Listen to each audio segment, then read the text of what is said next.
पिछली क्लास के अंदर हम लोगों ने अलवर किसान आंदोलन के बारे में जाना था कि अलवर किसान आंदोलन के अंदर नीमूचाणा किसान आंदोलन हुआ था, मेव किसान आंदोलन हुआ था। ये दोनों किसान आंदोलन अलवर किसान आंदोलन के ही पार्ट थे।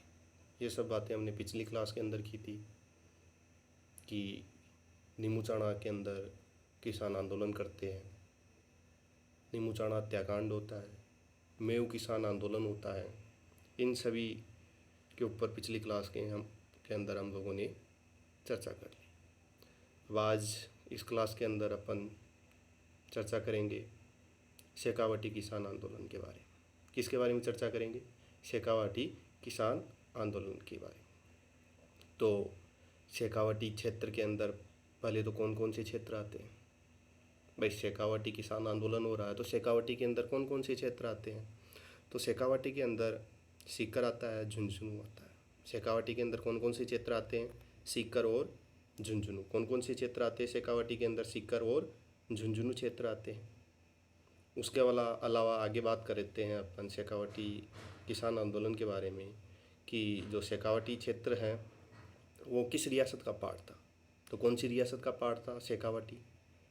जयपुर रियासत का पार्ट था। कौन सी रियासत का पार्ट था? जयपुर रियासत का पार्ट था। देखा हमने ये चीज़ें। उसके बाद देखो भाई, जो जयपुर रियासत है वहाँ पर किन का शासन था? कच्छावा राजवंश का शासन था कि नहीं था? भाई जयपुर रियासत के अंदर किन का शासन था? कच्छावा राजवंश का शासन था। और शेखावटी क्षेत्र किस के अंदर आता था? जयपुर रियासत के अंदर आता था। तो शेखावटी के अंदर किन का शासन होगा? जो कच्छावा राजवंश है उनकी शेखावत शाखा है। कौन सी शाखा है? शेखावत शाखा। कौन सी शाखा? शेखावत शाखा, जिसका शेखावटी क्षेत्र के अंदर राज था। क्लियर है? उसके बाद आगे चले क्या? अब शेखावटी के अंदर प्रमुख ठिकाने कौन कौन से थे? एक ठिकाना था सीकर, एक ठिकाना था झुंझुनू। जो सीकर है वो अर्धस्वायत्त ठिकाना था। सीकर किस प्रकार का ठिकाना था? अर्धस्वायत्त ठिकाना था। सीकर किस प्रकार का ठिकाना था? अर्धस्वायत्त ठिकाना था। और झुंझुनू ठिकाना था वो पूर्ण स्वायत्त ठिकाना था। झुंझुनू पूर्ण स्वायत्त ठिकाना था। और झुंझुनू के अंदर पंचपानी नाम से विख्यात जगह है। अब जगह नहीं है, पंचपानी के अंदर बहुत सारी जगहें आती थी। कौन कौन से आते थे?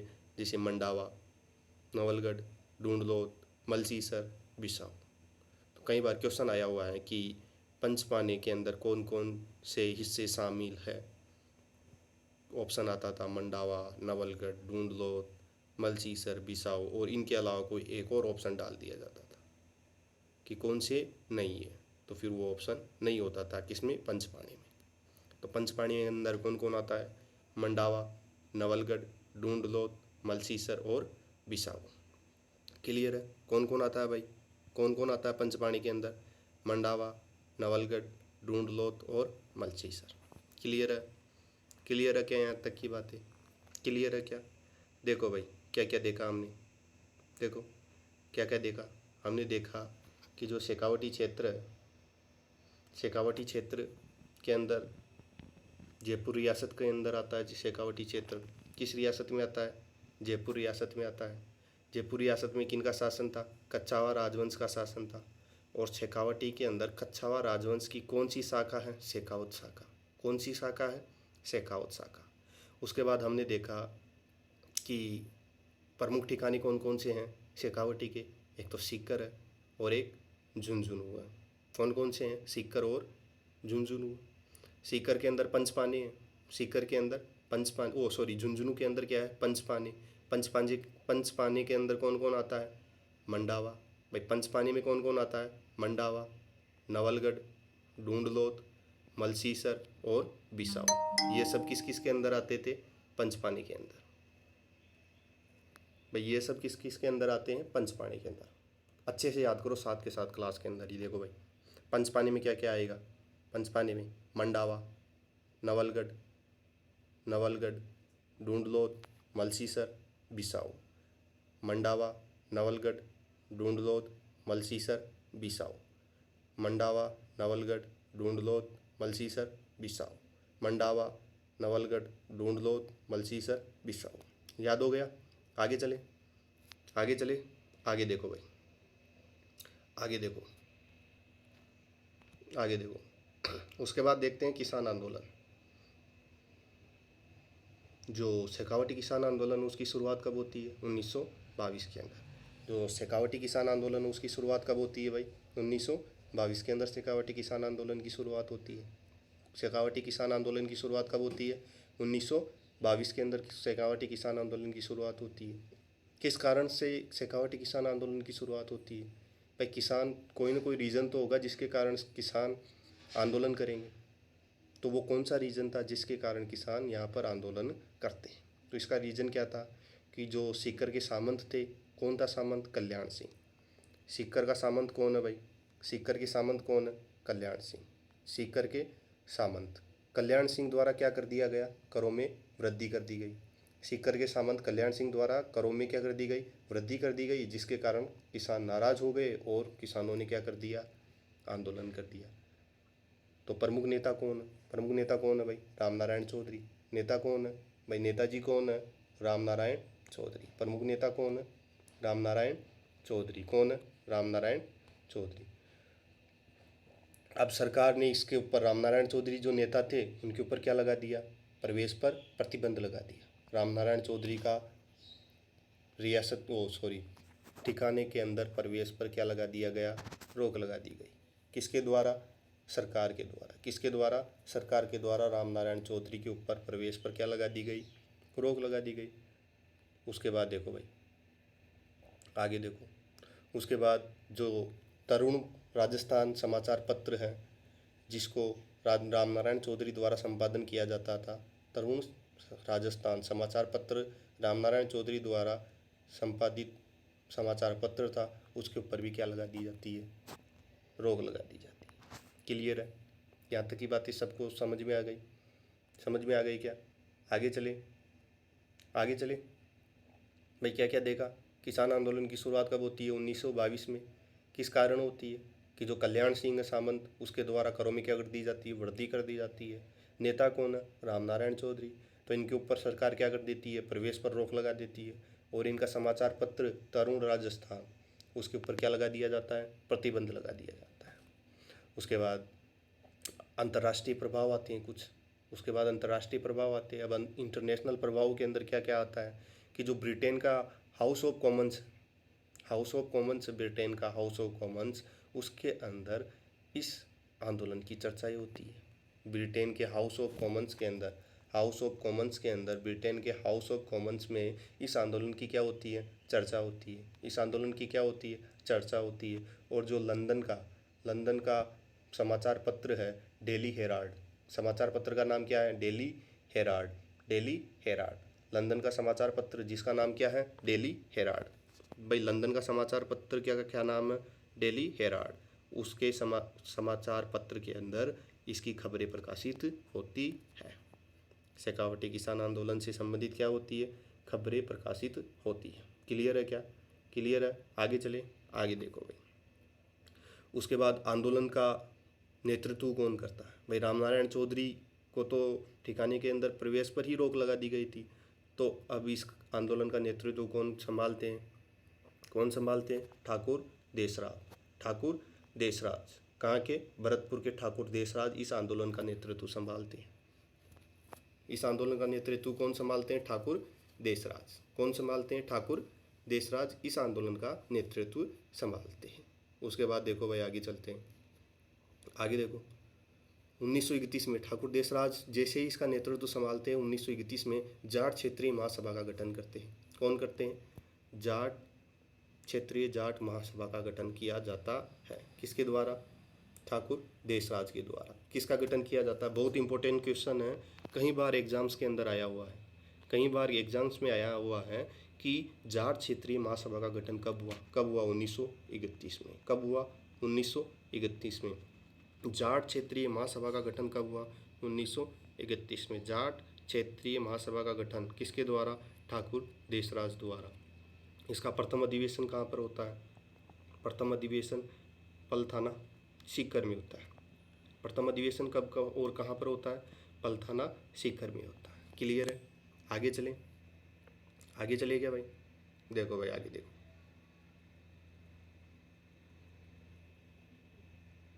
आगे देखो। उसके बाद प्रमुख नेता, प्रमुख नेता, इस आंदोलन से जुड़े हुए प्रमुख नेताओं के अंदर नरोत्तम लाल जोशी का भी नाम आता है। शेखावटी किसान आंदोलन से जुड़े हुए प्रमुख नेताओं के अंदर नरोत्तम लाल जोशी जी का भी नाम आता है कि नरोत्तम लाल जोशी कौन थे। तो कई बार क्वेश्चन आया हुआ है कि राजस्थान विधानसभा के प्रथम अध्यक्ष कौन थे।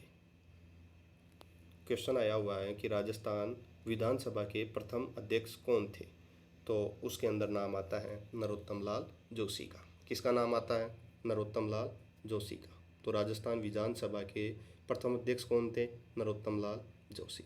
क्लियर है? प्रथम विधानसभा के अध्यक्ष कौन थे? नरोत्तम लाल जोशी, जिनका संबंध शेखावटी किसान आंदोलन से था। शेखावटी किसान आंदोलन से संबंध था किनका? नरोत्तम लाल जोशी का। प्रथम विधानसभा के क्या थे? अध्यक्ष रहे हुए। इन्होंने जकात आंदोलन चलवाया। कौन सा आंदोलन चलाया? जकात आंदोलन। कौन सा आंदोलन चलाया भाई इन्होंने? जकात आंदोलन। कौन सा आंदोलन चलाया? जकात आंदोलन। कौन सा? जकात आंदोलन। अब ये पता होना चाहिए कि जकात आंदोलन है क्या। भाई जकात आंदोलन है क्या? तो जो दूसरे राज्य हैं उनके अंदर अन्न का क्रय विक्रय किया जाता था, अन्न का क्रय विक्रय किया जाता था, तो उसके ऊपर क्या लगाया जाता था? टैक्स लगाया जाता था। भाई दूसरे राज्यों में अन्न का जो क्रय विक्रय किया जाता था उस पर जो टैक्स लगाया जाता था उसको क्या कहा जाता था? जकात कहा जाता था। जो टैक्स लगाया जाता था उसको क्या कहा जाता था? जकात कहा जाता था। अब जकात आंदोलन चलाने का, जो जकात आंदोलन है उसको चलाने का उद्देश्य क्या था? जकात आंदोलन चलाने का उद्देश्य क्या था भाई? क्या था उद्देश्य? जकात कर को समाप्त करना। जकात कर को क्या करना? समाप्त करना। जकात कर को क्या करना? समाप्त करना। क्लियर है यहाँ तक की बात? क्लियर है क्या? आगे चलें, आगे देखो भाई। उसके बाद कटरातल सम्मेलन होता है। उसके बाद क्या होता है? कटरातल सम्मेलन होता है। अब कटरातल सम्मेलन क्यों होता है? कटरातल सम्मेलन क्यों होता है? क्योंकि सीहोट का एक सामंत है मान सिंह। सीहोट के सामंत का क्या नाम है भाई? सीहोट का सामंत क्या नाम है? सीहोट के सामंत का नाम मान सिंह। सीहोट का सामंत का नाम क्या है? मान सिंह। सीहोट का सामंत है मान सिंह। सीहोट के सामंत मान सिंह द्वारा महिलाओं के साथ क्या किया जाता है? दुर्व्यवहार किया जाता है। महिलाओं के साथ क्या किया जाता है? दुर्व्यवहार किया जाता है। सीहोट के मान सिंह, क्वेश्चन आया हुआ है कि महिलाओं के साथ दुर्व्यवहार करने पर कहाँ के सामंत के खिलाफ कटरातल सम्मेलन आयोजित किया जाता है? मान सिंह के द्वारा। कौन है? मान सिंह। कटरातल सम्मेलन कब होता है? 25 अप्रैल 1934 को होता है। कब होता है? 25 अप्रैल 1934 को होता है। अच्छे से ये दिनांक याद हो जानी चाहिए। 25 अप्रैल 1934 को होता है कटरातल सम्मेलन। क्यों होता है? क्योंकि सीहोट के सामंत मान सिंह ने महिलाओं के साथ क्या किया? दुर्व्यवहार किया। उसके बाद इसकी अध्यक्षता कौन करता है भाई? इसकी अध्यक्षता कौन करता है? इसकी अध्यक्षता करती है किशोरी देवी। किसके द्वारा अध्यक्षता की जाती है? किशोरी देवी द्वारा इसकी अध्यक्षता की जाती है। कटरातल सम्मेलन की अध्यक्षता किसके द्वारा की जाती है? किशोरी देवी द्वारा। और यहाँ पर मुख्य वक्ता कौन थी? मुख्य वक्ता कौन थी? उत्तमा देवी। मुख्य वक्ता कौन थी? उत्तमा देवी। मुख्य वक्ता कौन थी? उत्तमा देवी। और जो ये उत्तमा देवी है वो ठाकुर देशराज की क्या थी? देशराज की क्या थी? पत्नी। देशराज की क्या थी? पत्नी। क्या थी? पत्नी। क्या थी? पत्नी। क्लियर है? आगे चलें, आगे चले क्या? देखो भाई, कटरातल सम्मेलन 25 अप्रैल 1934 को होता है। इसका कारण रहता है कि जो सीहोट के सामंत है मान सिंह, उनके द्वारा महिलाओं के साथ क्या किया जाता है? दुर्व्यवहार किया जाता है। अध्यक्ष कौन है कटरातल सम्मेलन की? किशोरी देवी। मुख्य वक्ता कौन है? उत्तमा देवी। मुख्य वक्ता कौन है? उत्तमा देवी। यहाँ पर 10,000 से भी अधिक महिलाओं ने इस सम्मेलन के अंदर भाग लिया।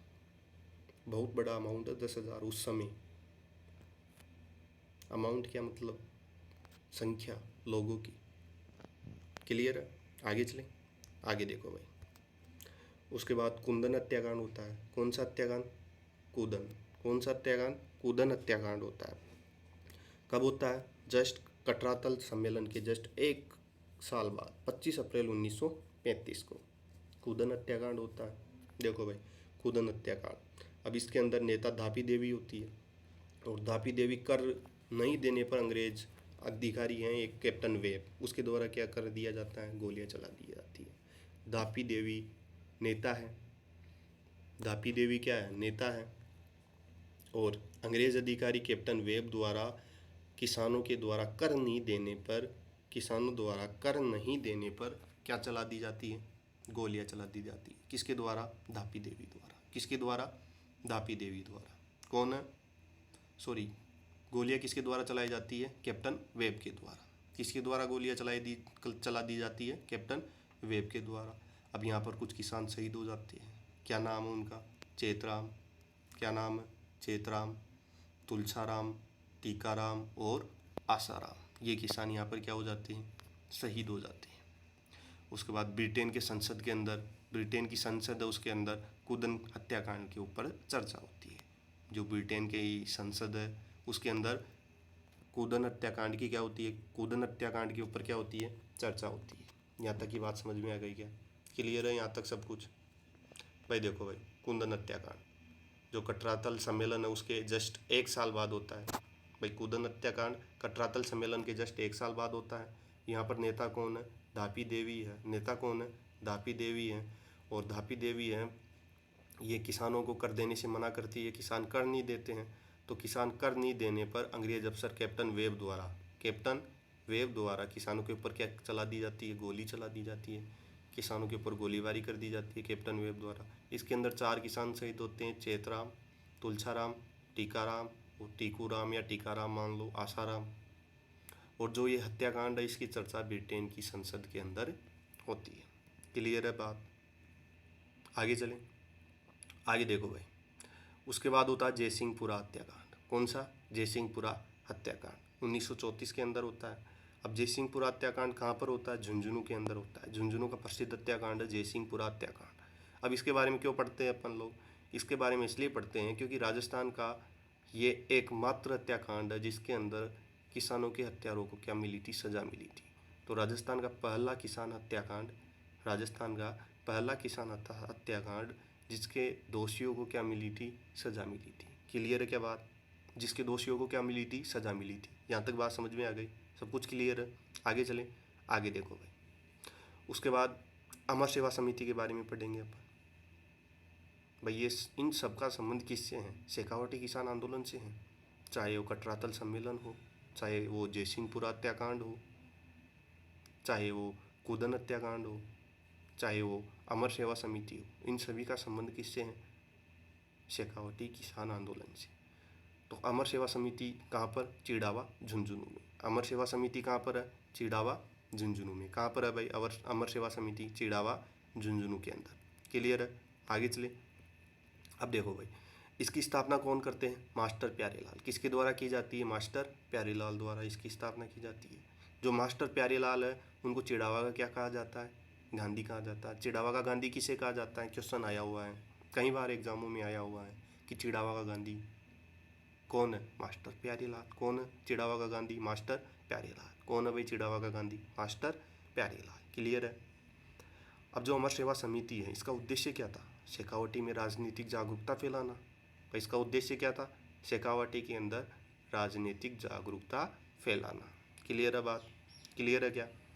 ठीक। आगे देखो भाई, जो गांधी जी के असहयोग आंदोलन में सक्रिय भागीदारी निभाई। जो अमर सेवा समिति है उसने गांधी जी के असहयोग आंदोलन के अंदर क्या किया? सक्रिय भूमिका निभाई थी। देखो भाई, अमर सेवा समिति कहाँ पर है? चिड़ावा, झुंझुनू में। कहाँ पर है? चिड़ावा, झुंझुनू में। अमर सेवा समिति कहाँ पर है? चिड़ावा, झुंझुनू में है अमर सेवा समिति। स्थापना कौन करता है? मास्टर प्यारेलाल। स्थापना कौन करते हैं? मास्टर प्यारेलाल। मास्टर प्यारेलाल को कहते हैं चिड़ावा का गांधी। क्या कहते हैं? चिड़ावा का गांधी। इसका उद्देश्य क्या था? शेखावाटी में राजनीतिक जागरूकता फैलाना। क्लियर है क्या? क्लियर हो गई बात? आगे चले, आगे देखो भाई, आगे देखो। उसके बाद अगला किसान आंदोलन देखेंगे, भरतपुर किसान आंदोलन। कब होता है? 1931 में। कब होता है? 1931 में। भरतपुर किसान आंदोलन कब होता है? 1931 के अंदर होता है। प्रमुख नेता कौन है? लंबरदार। कौन है? लंबरदार। प्रमुख नेता कौन है? लंबरदार।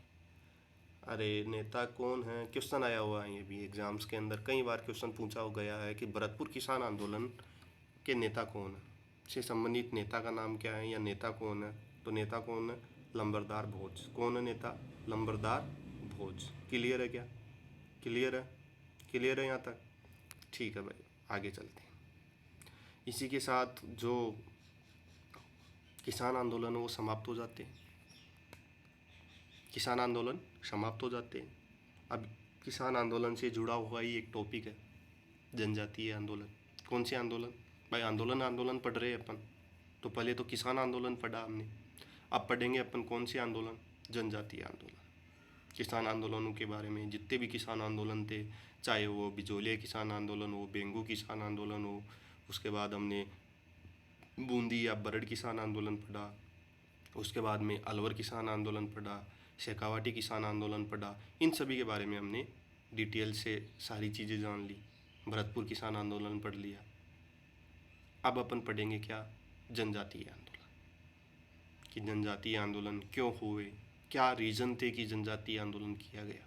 भाई जनजातियाँ पिछड़ी हुई थी, तो उनके उत्थान के लिए प्रयास किए गए। उनका उत्थान कैसे होगा? आंदोलन चला के। तो कौन कौन उन आंदोलनों का हिस्सा होता है, कौन कौन आंदोलनों को चलाते हैं, इन सभी के बारे में अपन जनजातीय आंदोलनों के बारे में जानेंगे। तो देखो भाई, आगे देखो, जनजातीय आंदोलन क्या देखेंगे अपन? जनजातीय आंदोलन। तो किसके ऊपर चर्चा कर रहे हैं हम लोग? जनजातीय आंदोलनों के ऊपर। तो देखो भाई, जनजातीय आंदोलन, तो सबसे पहले शुरुआत करते हैं भगत आंदोलन से। कहाँ से शुरुआत करते हैं? भगत आंदोलन से। कौन सी क्षेत्र में होता है? वागड़ क्षेत्र में। कौन सी क्षेत्र में होता है? वागड़ क्षेत्र में। कौन सी क्षेत्र में होता है? वागड़ क्षेत्र में। नेता कौन कौन है? गोविंद गुरु और सुरजी भगत। भाई भगत आंदोलन के प्रमुख नेता कौन कौन है? बताओ भाई, भगत आंदोलन के प्रमुख नेता कौन है? गोविंद गुरु और सुरजी भगत। भगत आंदोलन के प्रमुख नेता कौन कौन है? गोविंद गुरु और सुरजी भगत भगत आंदोलन के प्रमुख नेता हैं। उसके बाद गोविंद गुरु जी के बारे में जानेंगे अपन कि गोविंद गुरु जी जो नेता हैं भगत आंदोलन के, उनका जन्म कहाँ पर होता है? डूंगरपुर के अंदर होता है। कौन सी गांव के अंदर होता है? बेदसा गांव के अंदर होता है। कौन से परिवार में होता है? बंजारा परिवार में होता है। क्वेश्चन आया हुआ है कि गोविंद गुरु जी का जन्म किस परिवार में होता है? बंजारा, भील या मीणा, गरासिया? तो आंसर है बंजारा। क्लियर है? तो कई बार आया हुआ क्वेश्चन है कि गोविंद गुरु जी का जन्म किस परिवार में होता है? बंजारा परिवार में। कौन से गांव में? बेदसा गांव के अंदर। कौन सी जिले? डूंगरपुर में। क्लियर है भाई? क्लियर है क्या? आगे चलें, आगे चलो भाई। देखो, उसके बाद देखते हैं कि जो गोविंद गुरु जी हैं वो स्वामी दयानंद सरस्वती जी से बहुत ज़्यादा प्रेरित थे। किन से प्रेरित थे गोविंद गुरु जी? स्वामी दयानंद सरस्वती से। उसके बाद इन्होंने भगत पंथ की स्थापना की। कौन से पंथ की स्थापना की? भगत पंथ की स्थापना की। भाई गोविंद गुरु जी ने किसकी स्थापना की? भगत पंथ की स्थापना की। भगत पंथ की स्थापना क्यों की? ताकि आदिवासियों को हिंदू धर्म से जोड़े रखा जा सके। भगत पंथ की स्थापना क्यों की? ताकि जो हिंदू वो आदिवासी लोग हैं उनको हिंदू धर्म से जोड़ा रखा जा सके। हिंदू धर्म से जोड़े रखने के लिए इन्होंने भगत पंथ की स्थापना की। उसके बाद में 1883 के अंदर संप सभा की स्थापना की। 1883 में किसकी स्थापना की? संप सभा की। 1883 के अंदर किसकी स्थापना की? संप सभा की स्थापना की। उसके बाद इन्होंने प्रत्येक गांव में कोतवालों की नियुक्ति की। प्रत्येक गांव में किसकी नियुक्ति की? भाई गोविंद गुरु जी ने प्रत्येक गांव में किसकी नियुक्ति की? कोतवालों की नियुक्ति की और पंचायतों की स्थापना की। प्रत्येक गांव के अंदर कोतवालों की नियुक्ति की और पंचायतों की स्थापना की। क्लियर है? उसके बाद देखो 1903 के अंदर मानगढ़ पहाड़ी पर, मानगढ़ पहाड़ी में संघ सभा का प्रथम अधिवेशन किया गया। मानगढ़ पहाड़ी पर क्या किया गया? संघ सभा का प्रथम अधिवेशन किया गया। क्लियर है? देखो भाई क्या क्या पढ़ा हमने। भक्त आंदोलन वागड़ क्षेत्र के अंदर, कौन से क्षेत्र में? वागड़ क्षेत्र में। नेता कौन है? गोविंद गुरु, गोविंद गुरु और सुरजी भगत। कौन कौन है नेता? गोविंद गुरु और सुरजी भगत। कौन कौन है नेता? गोविंद गुरु और सुरजी भगत। गोविंद गुरु जी का जन्म कहाँ पर होता है? डूंगरपुर में, वेदसा गांव में, बंजारा परिवार के अंदर होता है। स्वामी दयानंद सरस्वती जी से ये क्या थे? प्रेरित थे। किन से प्रेरित थे? दयानंद सरस्वती से प्रेरित थे। इन्होंने भगत पंथ की क्या की? स्थापना की। भगत पंथ की स्थापना क्यों की? ताकि आदिवासियों को हिंदू धर्म से जोड़ा रखा जा सके। उसके बाद 1883 के अंदर इन्होंने संघ सभा की स्थापना की। 1883 में किसकी स्थापना की? संघ सभा की स्थापना की। इन्होंने प्रत्येक गांव में कोतवालों की नियुक्ति की। प्रत्येक गांव में किन की नियुक्ति की? कोतवालों की नियुक्ति की। और प्रत्येक गांव में पंचायतों की स्थापना की। पंचायतों की स्थापना की ताकि जो आदिवासी लोग हैं उनका जीवन स्तर सुधर सके। किस लिए ये सब कुछ किस लिए किया जा रहा है? भाई भगत पंथ की स्थापना की जा रही है, भगत आंदोलन चलाया जा रहा है, संघ सभा की स्थापना की जा रही है, आगे एक ही आंदोलन चलेगा। ये सभी आंदोलन चल क्यों रहे हैं? ताकि आदिवासियों को जीवन में सुधार किया जा सके, जो इनके अंदर कमियां हैं उनको दूर की जा सके, जो इनका पिछड़ापन है उसको दूर किया जा सके। इन सभी के लिए आंदोलन चलाए जा रहे हैं। तो इन सभी के लिए ये प्रयास किए जा रहे हैं। तो कोतवालों की नियुक्ति की जाती है प्रत्येक गांव में, पंचायतों की स्थापना की जाती है प्रत्येक गांव। उसके बाद 1903 के अंदर जो ये संघ सभा है इसका प्रथम अधिवेशन कब होता है? 1903 में। संघ सभा का प्रथम अधिवेशन कब होता है? 1903 में संघ सभा का प्रथम अधिवेशन होता है मानगढ़ पहाड़ी पर। कहाँ पर होता है संघ सभा का प्रथम अधिवेशन? मानगढ़ पहाड़ी पर। उसके बाद देखो, उसके बाद 1910 के अंदर 33 मांगे सरकार के सामने रखते हैं गोविंद गुरु जी। गोविंद गुरु जी 1910 में 33 मांगे सरकार के सामने रखते हैं कि लो जी सर हमारी मांगे ये है, ठीक है। और सरकार इन मांगों को नहीं मानती। उसके बाद अधिवेशन चल रहा होता है मानगढ़ के अंदर। कब? 1913 की बात है। 1913 में मानगढ़ के अंदर अधिवेशन चल रहा होता है किसका? संघ सभा का।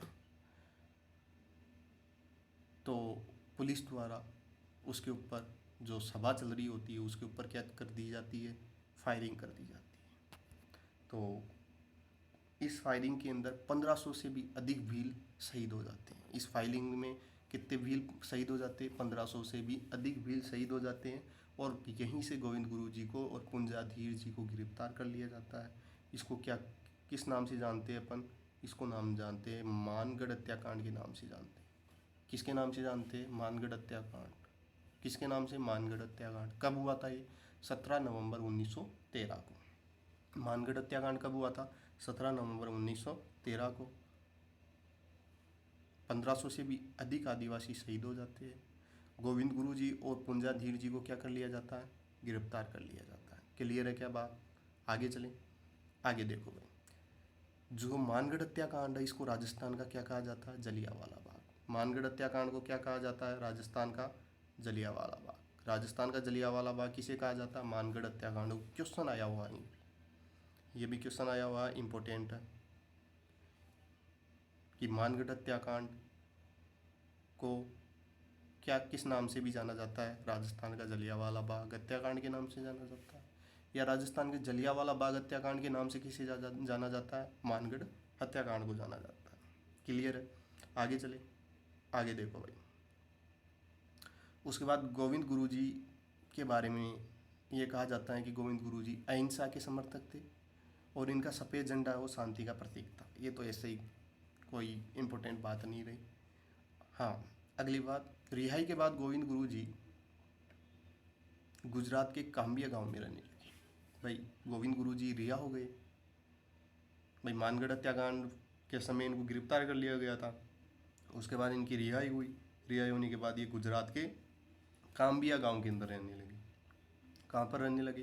गुजरात के काम्बिया गांव में। उसके बाद देखो भाई, एक ही आंदोलन देखेंगे। कौन सा आंदोलन देखेंगे? एक ही आंदोलन या भौमट भील आंदोलन देखेंगे। इसका नेतृत्व कौन करता है? नेता कौन है? मोतीलाल तेजावत। भाई एक ही आंदोलन या भौमट भील आंदोलन है, इनके नेता कौन है? मोतीलाल तेजावत। जन्म ओसवाल परिवार में होता है। देखो भाई, मोतीलाल तेजावत जी नेता है एक ही आंदोलन के। इनका जन्म ओसवाल परिवार में होता है। इनका जन्म किस में होता है? ओसवाल परिवार में होता है। कोल्यारी गांव के अंदर होता है इनका जन्म। कौन से गांव में? कोल्यारी गांव में, ओसवाल परिवार में इनका जन्म होता है। एक ही आंदोलन कौन कौन से क्षेत्र में होता है? गोगुंदा, झाड़ोल, कोटड़ा। कौन कौन से क्षेत्र में? गोगुंदा, झाड़ोल, कोटड़ा, उदयपुर। इस क्षेत्र के अंदर एक ही आंदोलन चलाया जाता है। क्लियर है यहाँ तक की बात? आगे चले। आगे देखो, जो मोतीलाल तेजावत जी हैं, ये झाड़ोल ठिकाने में कार्य करते थे। मोतीलाल तेजावत जी झाड़ोल ठिकाने में कार्य करते थे। बाद में ये आंदोलन में शामिल हो गए। भाई जो मोतीलाल तेजावत जी हैं वो झाड़ोल ठिकाने के अंदर क्या करते थे? कार्य करते थे, और बाद में ये आंदोलन में शामिल हो गए। क्लियर है यहाँ तक की बात? आगे चलें। अब एक ही आंदोलन की शुरुआत कहाँ से होती है? भाई हमने क्षेत्र देख लिया कि कौन कौन से क्षेत्र के अंदर ये आंदोलन चला। नेता देख लिया कि नेता कौन है? मोतीलाल तेजावत जी है। फिर मोतीलाल तेजावत जी के बारे में जान लिया कि ओसवाल परिवार में जन्म होता है, कोल्यारी गांव में होता है, झाड़ोल ठिकाने में कार्य करते थे। अब देखते हैं कि आंदोलन शुरू कहाँ से होता है। तो कहाँ से शुरू होता है? मातृकुंडिया नाम से। कहाँ से होता है? मातृकुंडिया, चित्तौड़ से इस आंदोलन की क्या होती है? शुरुआत होती है। भाई ये आंदोलन कहाँ से शुरू होता है?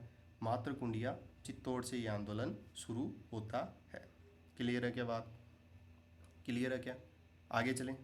आगे देखो भाई, अब मोतीलाल तेजावत जी 21 मांगे रखते हैं मेवाड़ के महाराणा के पास में। महाराणा के सामने 21 मांगे रखते हैं कि ये हमारी मांगे हैं साहब, इनको पूरा करिए। और जो ये 21 मांगे थी, इनको किस नाम से जाना जाता है? मेवाड़ की पुकार। क्वेश्चन आया हुआ है कि मेवाड़ की पुकार क्या है? मेवाड़ की पुकार क्या है? तो मेवाड़ की पुकार क्या है? 21 मांगे। ठीक है। किसके द्वारा रखी गई थी? मोतीलाल तेजावत जी के द्वारा रखी गई थी। क्लियर है क्या? तो कई बार क्वेश्चन आया हुआ है कि मेवाड़ की पुकार का संबंध किससे है? 21 मांगों से। एक ही आंदोलन कहाँ से शुरू हुआ? मातृकुंडिया, चित्तौड़ से। क्लियर है क्या? आगे चले क्या? देखो भाई आगे देखो, सरकार ने इन मांगों को क्या कर दिया? अनदेखा कर दिया।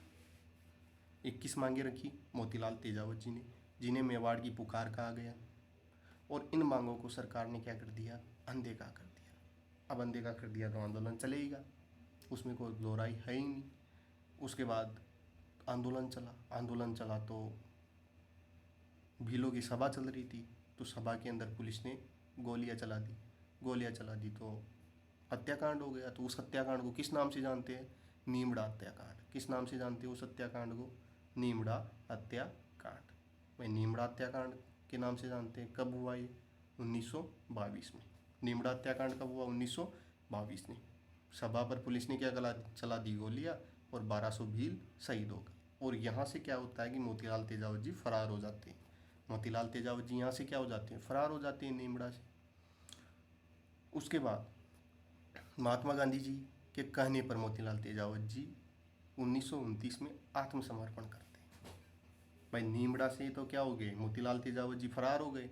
उसके बाद महात्मा गांधी जी के आग्रह पर 1929 में आत्मसमर्पण करते हैं। 1936 में गांधी जी के पीए हैं। भाई 1936 की बात है। 1936 के अंदर गांधी जी के पीए कौन है? 1936 में गांधी जी के पीए कौन है? मणिलाल कोठारी। पीए कौन है? मणिलाल कोठियारी 1936 में। इनके प्रयासों से मोतीलाल तेजावत जी को क्या कर दिया जाता है, रिहा कर दिया जाता है। और रिहा होने के बाद ये जीवन भर गांधी जी के रचनात्मक कार्यों में कार्यरत रहते हैं। क्लियर है क्या बातें, क्लियर है क्या भाई? गांधी जी के कहने पर 1929 में आत्मसमर्पण करते हैं। 1936 में मणिलाल कोठियारी गांधी जी के पीए, इनके प्रयास से इनको रिहा किया जाता है और जीवन भर गांधी जी के रचनात्मक कार्यों में ये कार्यरत रहते हैं। उसके बाद देखो भाई, आगे देखो, जो मोतीलाल तेजावत जी है उनको किन किन नामों से जाना जाता है? मोतीलाल तेजावत जी की उपनाम क्या क्या है? मोतीलाल तेजावत जी की उपनाम क्या क्या है? तो फर्स्ट नाम है आदिवासियों का मसीहा। मोतीलाल तेजावत जी को क्या किस नाम से जाना जाता है? आदिवासियों का मसीहा। किनको जाना जाता है? तेजावत जी को।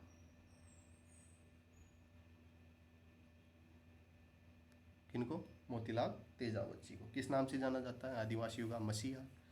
और आदिवासी इनको क्या कहते थे? माऊ जी। आदिवासी इनको किस नाम से पुकारते थे? माऊ जी। तो इनके उपनाम क्या क्या हुए? आदिवासियों का मसीहा और माऊ जी। आदिवासियों का मसीहा और माऊ जी किस किस नाम से जाना जाता है? आदिवासियों का मसीहा और माऊ जी। क्लियर है क्या, क्लियर है, क्लियर है क्या? आगे चलें, आगे चलें, आगे देखो भाई, यहाँ तक देख लिया। आगे देखो, उसके बाद इनको रिहा कौन करता है? रिहा करने के लिए कुछ तो प्रक्रिया हुई होगी। तो मेवाड़ की एक उच्च न्यायालय है, उसका नाम क्या है? महा इंद्रजा सभा। तो ये क्या है? मेवाड़ का उच्च न्यायालय। जो महा इंद्रजा सभा है ये क्या है? मेवाड़ का उच्च न्यायालय है साहब। मेवाड़ का उच्च न्यायालय क्या है? महा इंद्रजा सभा। मेवाड़ के उच्च न्यायालय का नाम क्या था? महा इंद्रजा सभा। मेवाड़ के उच्च न्यायालय का क्या नाम था? महा इंद्रजा सभा। इसकी स्थापना कब होती है? 1880 में। स्थापना कब होती है? 1880 में। किसके द्वारा? महाराणा सज्जन सिंह द्वारा। किसके द्वारा की जाती है इसकी स्थापना? महाराणा सज्जन सिंह द्वारा। इसको अन्य किस नाम से भी जाना जाता है? इजलास खास के नाम से जाना जाता है। इसको किस नाम से और जाना जाता है? इजलास खास। तो सबसे इम्पोर्टेंट चीज़ की महा इंद्रजा सभा मेवाड़ का उच्च न्यायालय है। इसकी स्थापना 1880 में महाराणा सज्जन सिंह द्वारा की जाती है। क्लियर है क्या? आगे चले, आगे देखो भाई। उसके बाद सिरोही के अंदर भी एक ही आंदोलन चलता है। कहाँ पर? सिरोही के अंदर भी एक ही आंदोलन चलता है। सिरोही के अंदर भी एक ही आंदोलन चलता है। कौन चलाता है? भील और ग्रासिया जनजाति द्वारा आंदोलन चलाया जाता है। सिरोही के अंदर आंदोलन कौन चलाता है? भील व ग्रासिया द्वारा। यहाँ पर भी नेता कौन है? मोतीलाल तेजावत जी है। अब जो सिरोही के अंदर मोतीलाल तेजावत जी हैं, इनको मेवाड़ की गांधी कहते थे लोग। सिरोही के अंदर मोतीलाल तेजावत जी को क्या कहते थे लोग? मेवाड़ का गांधी। भाई सिरोही में तेजावत जी को आदिवासी क्या कहते थे? मेवाड़ का गांधी कहते थे। क्लियर है ये बात? और ईडर प्रजामंडल ने सिरोही के एक ही आंदोलन का क्या किया? समर्थन किया।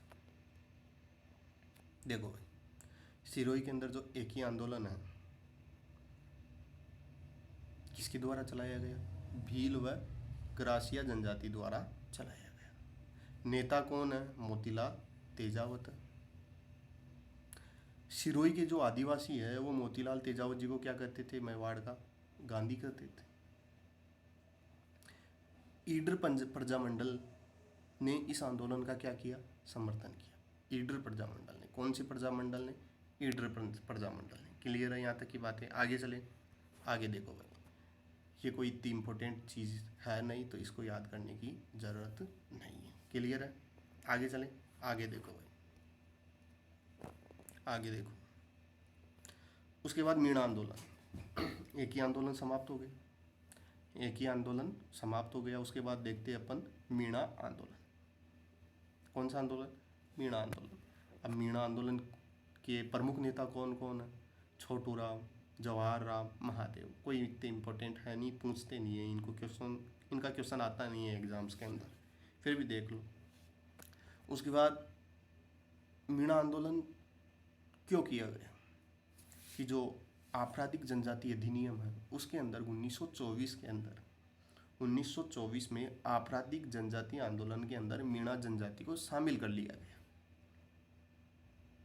कि भाई ये मीणा जनजाति है, ये भी आपराधिक मामलों में संलिप्त रहती हैं, तो इनको भी आपराधिक जनजाति अधिनियम के अंदर शामिल कर लिया जाए। तो 1924 में इस अधिनियम के तहत आपराधिक जनजाति अधिनियम के तहत मीणा जनजाति को इसमें शामिल कर लिया गया।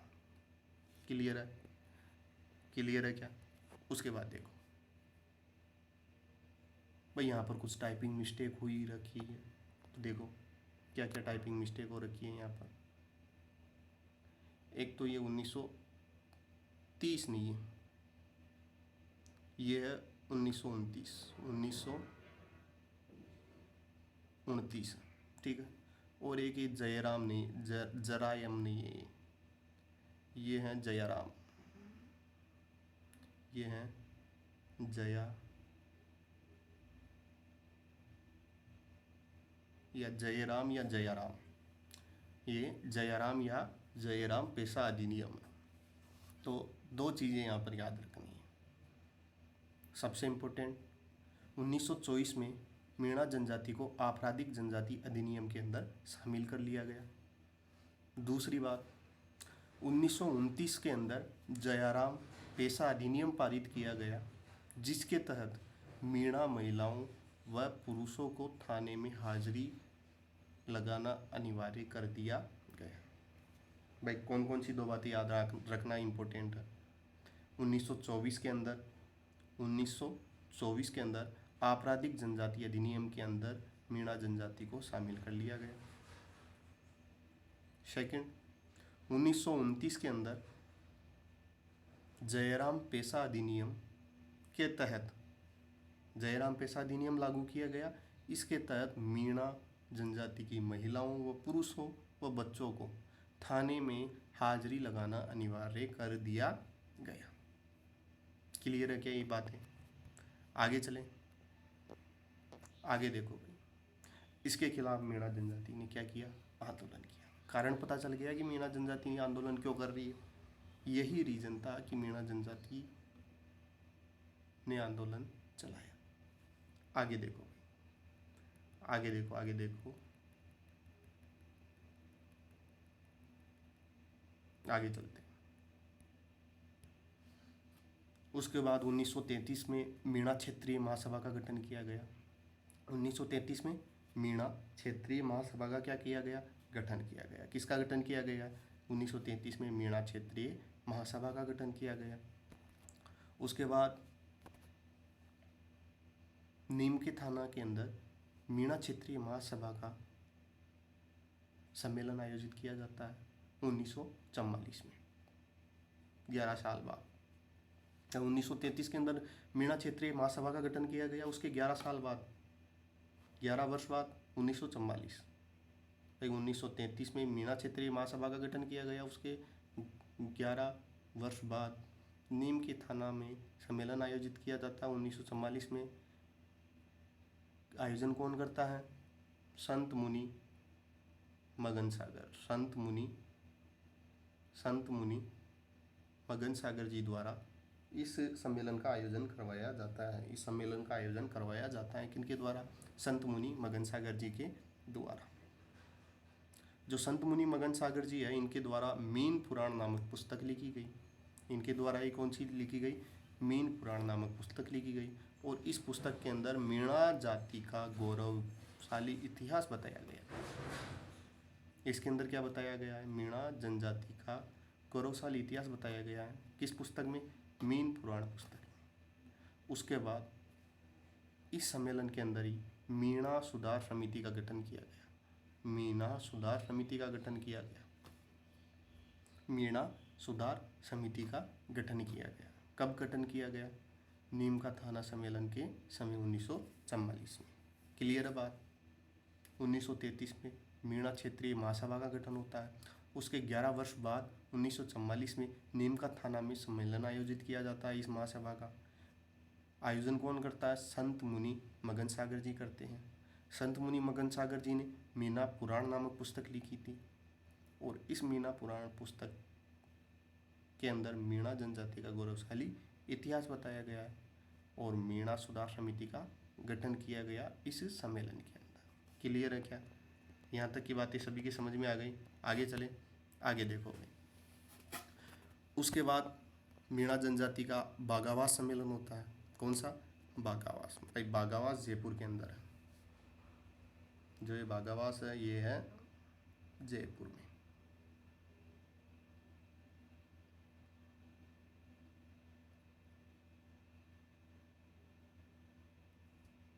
क्लियर है? कहाँ पर है? जयपुर में।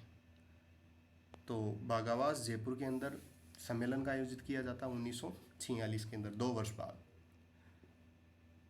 तो यहाँ पर 26,000 चौकीदार मीणाओं ने इस्तीफा दे दिया।